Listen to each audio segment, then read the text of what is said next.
Maliit na gulay. 40 pesos lang to sa palengke. Malapit lang naman palengke dito eh. So, itong pechay at sitaw.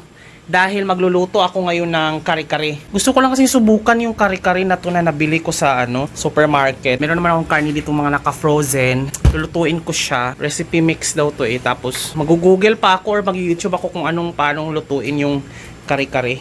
So ayun lahat yung nabili ko. Saglitan lang na grocery. Dito talaga ako natuwa sa extra olive virgin oil.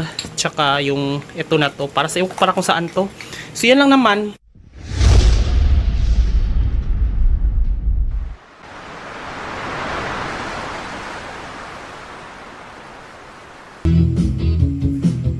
Nood muna ako ng YouTube para yung sa panlasang Pinoy, para sa kare-kare. Hindi ko pa kasi alam kung paano lutuin eh. First time ko magluto ng kare-kare ngayon. Ito yung mga ingredients na gagamitin natin. Titingnan ko muna bago magluto. Ito yung pork ng aswete. Ito naman yung cornstarch. Gagamit din tayo dito ng sibuyas, ng dinikdik na bawang. So yun, nakahanda na guys ang ating sitaw, botchoy or pechay, tapos kare-kare. Tapos meron tayong alamang dito. Buti na lang talaga nakabili ako ng alamang na tira nung nakaraan nung ako. Diyos ko, wag ka nga hindi sa'yo to. Tapos yan siya. Alamang. Ano pa bang pwede? So tutuloy lang natin yung pagluluto nito. Sibuyas. At pakuluan lang natin ito ng mga 15 to 20 minutes. Sibuyas bawang. Yan. Sa puntong ito, ibahagyan na natin na pakuluan yung pata. Meron yata akong talong dito. May talong ako. Yung baboy, yung pata. Frozen talong. Muna natin ito. Isang malinis na nilagyan. Pagdating naman dun sa pinagpakuluan nito na tubig, gaya ng nabanggit ko kanina, itatapon na natin ito. May karne ako dito. Kapag isa na ako ng suyat sa bawang, sunod na natin yung kamatis.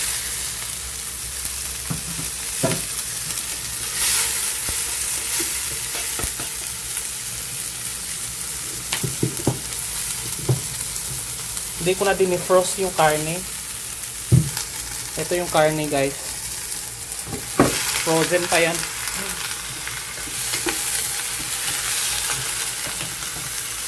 Hinaan lang natin. Yan. So hayaan lang muna natin siya dyan. Tapos lalagyan din ng sabaw after.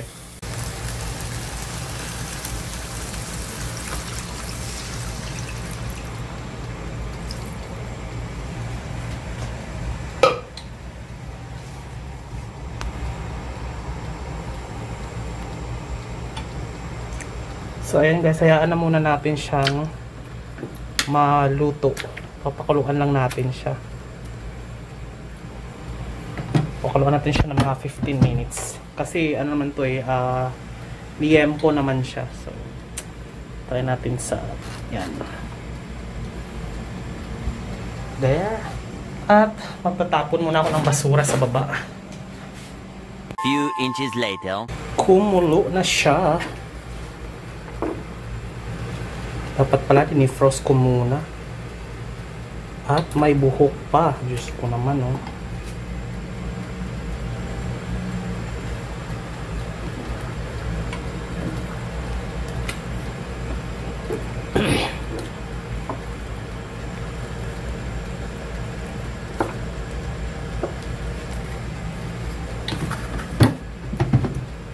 Meanwhile, Meron akong spices galing sa Morocco. Pement dough, moolo. Ewan ko kung aswete ba to or ano to, pero lalagyan na lang natin siya ng konti. Tapos nalagyan ko na rin siya ng alamang. Hinalo ko na yung alamang bagoong dyan kasi hindi ko pa nagisa eh. Lagyan natin ng konti. Piling ko aswete to. Aswete nga siya. So, for pampapula lang naman.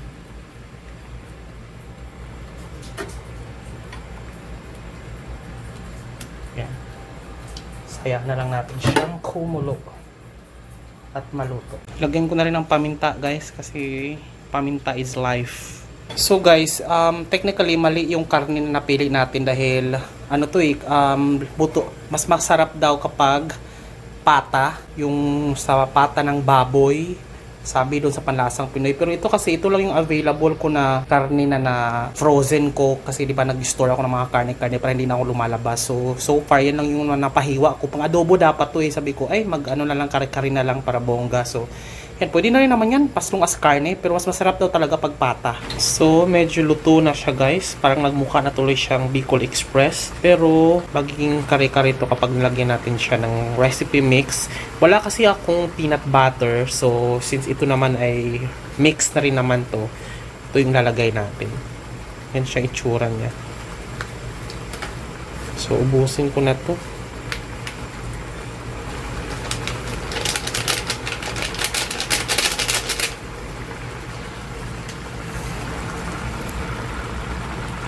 Ayan siya. Magiging ano din pala siya. Magiging, ay, amoy ano siya. Parang may manina siya.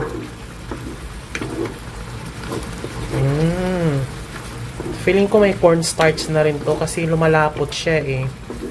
Ay, puki. In fairness, bumabango siya. Amoy, nalalasahan ko na yung pagiging kari-kari niya in fairness. So, hinaan natin para hindi masunog. Yung tamang ano lang, maluto lang yung sabaw.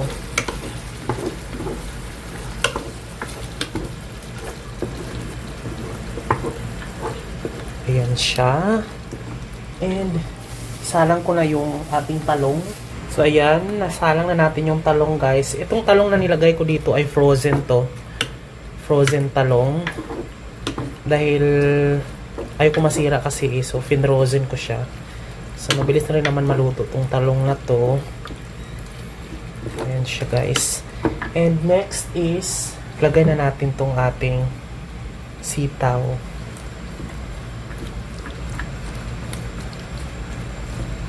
Ang hahaba ng sitaw ko.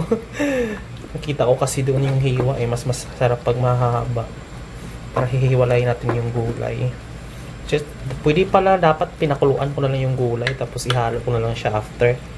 Pwede rin ganong drama pero ito yung ginagawa ko. Okay na rin naman to. And then, sa gilid, lagyan na natin yung pechay. Oh my god, first time ko magluto. I'm so proud of myself. Yan. Very ano na siya guys. Naramdaman ko na yung pagiging kari-kari niya. Yan siya. Feeling ko kailangan kong bumili ng alamang na luto. Kasi yung alamang na ko hilaw pa eh. So, yan siya. Hindi ko na rin ito lalagyan ng asin dahil bibili ako ng alamang. Bababa muna ako. Bibili muna ako ng alamang saglit. Mabilisan. One eternity later. Nakabili na ako ng bagoong alamang. 70 pesos tong ganito. Pero parang 20 lang itong nabili ko dati. Iba yata yung medyo mas masarap yata to. Ewan ko lang. Hindi na ako tumawad. Yan, ito yung sinabi kong alamang na hilaw pala. Or bagoong alamang. Hilaw pa kasi. So, bibili na ako ng luto. Tapos, ayan, nabudol na naman ako. Nakita ko kasi doon sa gilid may Yakult. 45 pesos yung isang ganito. Ayan, 45 pesos. Dalawa, 90. Nabudol na naman ako. Natuwa naman ako sa kanya. At least meron naman akong lactobacillus drink na pwedeng ilagay sa ref. Ilagay ko muna to. Hindi mabudol. Pero okay lang naman. Kakain na tayo guys. Ano? Pakilamero ka? Hindi ako makapag-vlog ng maayos? Oo. Stoy, sit! Ay! Doon ka. Sit! So, yan, namatay na siya ng automatic. Tingnan natin kung ano ng itsura. Ooh! Look at that! Bongga! Amoy mani. Sige, pwede na tayong kumain. Luto na to eh. So, maghain na ako ng kanin. Yung kanin ko ngayon ay bahaw. Tira. Red rice, pula. Pula na, kanin. Mabango siya. Kaysa dun sa puti. Tsaka mas healthy. So, ito na, yan yung kinakain ko ngayon eh. Tapos, yun nga guys, pasensya na hindi masyadong comprehensive at kagandahan ng ating vlog ngayon. Medyo raw vlog kasi ayaw kong gamitin yung aking camera na DSLR para makapag-vlog. Cellphone lang yung gamit natin dahil minsan dinadambahan ni halimbawa nagko-cooking ako tapos nakatayo siya ng tripod, baka mamaya ibanggain ni Escobar, mababasag pa yung lens. So yung phone at least hindi siya mahuhulog dahil nakakamay lang siya. Kaso nga lang talaga pag mga luto-luto, putol-putol lang yung mga bina-vlog ko. So ayun, maghaharain lang ako sa So ayan na nga siya guys. Medyo madungis lang yung plating natin dahil hindi ko na inartihan dahil nagugutom na ako. Hindi naman to pagandahan ng vlog eh. Pasarapan naman to ng luto. Kaya medyo madungis. Yan, medyo na luto na siya. Titikman natin. Meron na tayong bagoong dito. So ito na yung kanin. Medyo konti lang yung kanin ko. Sana mas marami dapat. Pero go na yan. Kakain tayo. Tikman natin. Ang init.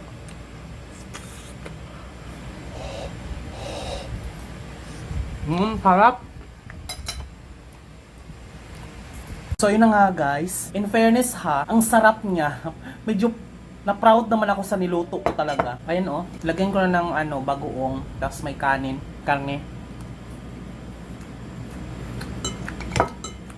Nakaka-proud. I'm so proud of myself.